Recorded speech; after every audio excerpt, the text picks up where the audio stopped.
आज सुवर्णपुर जिलापाल सम्मिलनी कक्षटारे स्वतंत्र जिला परिषद बैठक अनुष्ठित होता हेले बैठक आरंभ ही जिलापाल अनुपस्थिति जोगु यह बैठक में समस्त जिला परिषद सदस्य सदस्या और ब्लॉक चेयरमैन माने वर्जन करते। विगत जिला परिषद बैठक में स्थानीय जिलापाल अन्या दास अनुपस्थित रही सदस्य माने असंतोष प्रकाश करते। फल बैठकर मध्यभाग जिलापाल उपस्थित रही बैठक चलता हेले आज स्वतंत्र जिला परिषद बैठक में पुणी जिलापाल जोग न देबारु बाध्य होई वर्जन करिसेंती समस्त सदस्य। खूब शीघ्र जिलापाल अन्या दास को ए जिलार बदली करने को दाबी करछंती जिला परिषद सभ्य माने।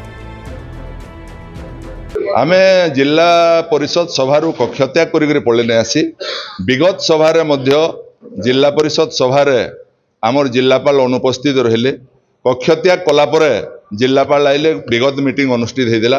आज स्वतंत्र जिला परिषद सभारे भी जिलापाल अनुपस्थित रहिले तेणुकरी आमे से सबु बेले जिला परिषद के अणदेखा करुथबारु आमे आज सभा के वर्जन करू।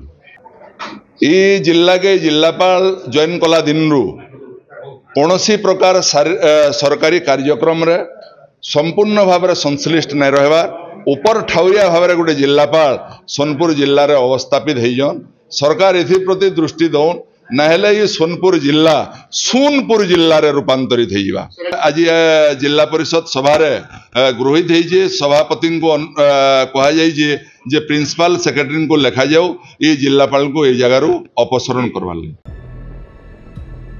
सोनपुर उमाकांत बाग रिपोर्ट एवन ओडिशा।